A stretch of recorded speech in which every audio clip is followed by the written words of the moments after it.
Hi friends, welcome back to my channel, Chris D Redefined. I'm going to jump right into things today. We are in the wake of the No Kings 2.0 rallies that happened across the United States and in many cities in Europe. And they happened in Lisbon.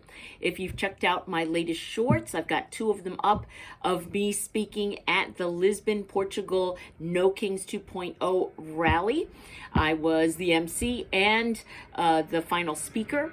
We had some great speakers. We covered a lot of ground in regard to what dump is doing to our country and how we combat it. We had several different viewpoints represented in our speakers, and that was great. And so real proud. I think we had about, I'm thinking anywhere between 500 and 600 American expats showed up with signs. We did have some Portuguese citizens as well that stopped in to express their concern about the fascism that is occurring in the United States and wanted to express their anger and their concern as well. So for us, the organizers, we felt that it was a successful event, and we will continue to involve a lot of expats and try to grow our movement here in Lisbon, Portugal. And so I was proud of my involvement there, and I think it turned out very well. So a couple of things on my end. So you would think that being a speaker at a large protest for our country would, make your family proud. So apparently my mother was not happy with me about speaking out against Trump. Of course, I think if you've seen other episodes, you know she is a Trumper, and I shouldn't expect her to be happy about it, but I thought maybe she'd be kind of proud. Not really. And then I have a brother who is liberal, very strongly liberal, but I'm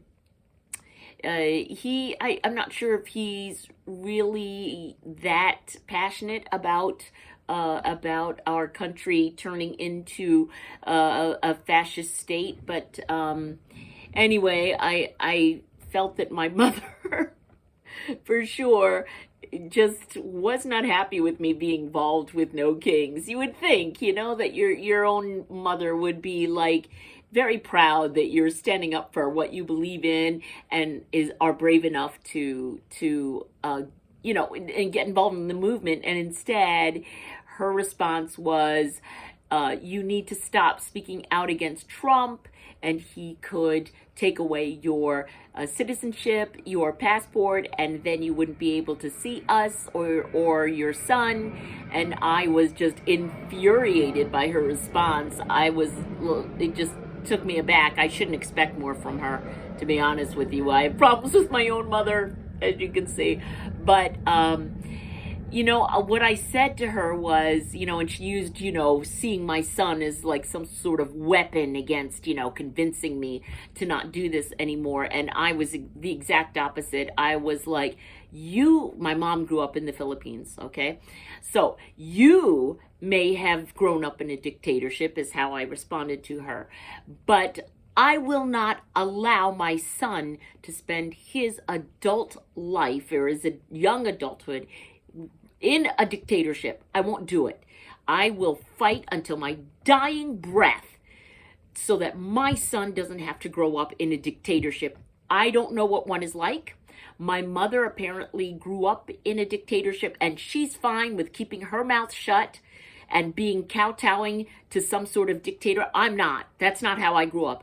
I grew up 7 blocks away from Constitution Hall, where the Constitution was written, and I'm not going down like this. I'm not going out like this, where everybody has to shut up and be quiet and do exactly what this stupid, idiotic dictator says, and his freaking minions and the sickos, Stephen Miller and Russell Vought, who created the evil doctrine, Project 2025, the Nazi doctrine. I'm not going out like that. I'm no way. I'm fighting until my dying breath. And I'm not going to sit still for it. So I answered my mother like I'm not going to be afraid of anything. You may have grown up in a dictatorship, but I will not allow my son to spend his young adulthood in a dictatorship. So that's it. Like, and then I copied and pasted the law about no one entity in the government can take away a citizen's citizenship. It's illegal to do. And so I copied and pasted that. I think it's the 14th Amendment. I copied and pasted that, and I said, when you discuss something with your friends, your associates, and with me, please be smart enough to do some research and not speak out of misinformation and ignorance. My mom probably won't talk to me for 3 weeks, or I'm not interested in talking to her. I'll talk to her about the weather. I make this mistake every single time. I make this mistake every time, and I expect more from her than what she clearly can give. And she's 87, so I should stop expecting anything more from her. But that's the way she reacts to things. She just only sees it from her point of view, and she refuses to see any other point of view, as the right wing usually does. Has anyone else ever experienced this, where you have family members or friends who are right wing? You can't talk any sense into them. If you start quoting the truth, they come back at you with like a non-truth and say that you're crazy. So I just don't engage with people like that. But because I'm too busy. I'm not going to waste my time. But it's my mother. She's 87. What am I supposed to do? Like I got to talk to her. So yeah. So that's my current frustration in the wake of No Kings, which happened 3 days ago now, and my group is really happy with the results, and we're going to do an after actions or a debriefing about our event and see if everyone was happy with everything. There were a couple things, of course, that we think could have been a little bit more improved. We had a crappy sound system, better than no sound system, which is what happened during No Kings, the first one. There was no sound system, and so this was much better than that, but it's still, our sound system wasn't loud enough, so we're really going to need to do the whole thing and like bring in speakers and try to get the sound much louder. But overall, there was no violence. There was nobody. There was apparently, I didn't see the person, but apparently there was one sign that said, "Trump is my president." I didn't see the person. I was, facing the audience, and that person didn't come up to the front, so I never saw that person. But people were telling me that there was one guy that was there, some maggot. So it doesn't matter to me. It didn't ruin my day. I didn't see the person. But overall, it was great. I had the crowd chanting, and if you look in the shorts of the shorts section of my YouTube channel, you'll see a couple of, one is part of my speech, and one is, another short is of me chanting with the crowd. And then I was interviewed by a couple of Portuguese journalists. One was for Luso, and I think the other one was for Sapo. And so I looked on different websites. I just Googled Manifestação Protesto Americano, No Kings, Lisbon, and I'm quoted on several websites, so that's great. I'm happy about that. So, yeah, I was asked why I am so passionate about it, why I'm involved I have two reasons why. The first reason is my son. He is, like I said, I can't imagine his future having to spend part of his young adulthood in a dictatorship, and I won't allow it.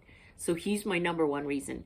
Number two, like I said, I was born and grew up within blocks of where the Constitution was written. I later on, as an adult, I had an apartment 4 blocks from Constitution Hall and the Liberty Bell. And I used to walk by Constitution Hall and the Liberty Bell Plaza every day because I worked in the U.S. Department of Labor. It's called the Curtis Building, which is right across the street from Independence Park, where the Constitution Hall is, the Liberty Bell is. And so, you know, it means something to me. I grew up where all of that was, where all of that began, where our Constitution was birthed, was formed and birthed, and where hundreds of our forefathers argued and fought and eventually came up with this masterpiece of paper which governs our laws here in the, well, not here, but in the United States. And it's a brilliant, brilliant piece of legislation at this point. But it obviously has holes because the Trump regime, this fascist Gestapo regime, has come in and found the holes. You know, I gotta say, you know, President Trump is an idiot. He is clearly deranged, and he is in the middle of dementia. No doubt in my mind. But the people surrounding him, Stephen Miller and Russell Vought, the writers of Project 2025, are brilliant. Sadly, they are masterminds, and they figured out ways to infiltrate the judiciary, legislative branch, and of course they put Donald Trump in office. And so they control all three of the branches at once, which is why, I mean, you see all these people on Instagram and everywhere else. Why isn't someone doing anything about this? We have to oust this president. They clearly have never studied the Constitution and don't understand how it's done. You need the majority of the legislative branch in order to either oust the president through the 25th Amendment or to impeach him. And without the protection of the legislative branch, the executive branch pretty much is running the show, is what's going on. And then he's winning in court. I don't know why he's even, well, he's kind of ignoring courts, but he does listen. I'm not even sure why he listens. But when a federal court judge rules against him, for instance, you are not allowed, when he was told very recently that he was not allowed to send any military troops, official military troops into Oregon, any part of Oregon from any part of the country. So instead he's sending ICE because he funded ICE. They are the fourth largest military force in the world, not the country, in the world.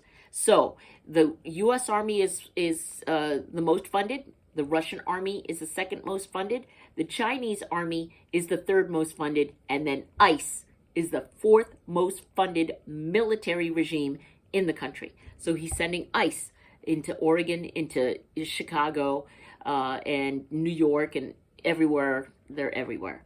So absolutely horrendous. One thing that was encouraging about this No Kings 2.0, we believe the final numbers are going to be somewhere just above 7 million people, is that young people are finally starting to wake up and understand that our freedoms are being taken away and that our government has been taken over by a wave of fascism. So at least the young people are now starting to get involved with these protests and with resisting our government. And once the young people start getting involved and getting on social media and figuring things out, I think it's going to start slowly changing, but people need to get educated. They need to understand. So keep involved. If you're watching this, find out how you can get involved with the Democratic Party in your town. Get involved, stay involved, because this fight is far from over. So sorry to be so heavy. My next one will be more about being an estranged mom. If my son ever watched this channel, I would say, son, I am doing all of this primarily for you. But who knows if he'll ever find this channel. Thanks for joining me here at Chris D. Redefined. If you haven't subscribed yet, please hit the subscribe button. I'll see you next time here on my channel, Chris D. Redefined.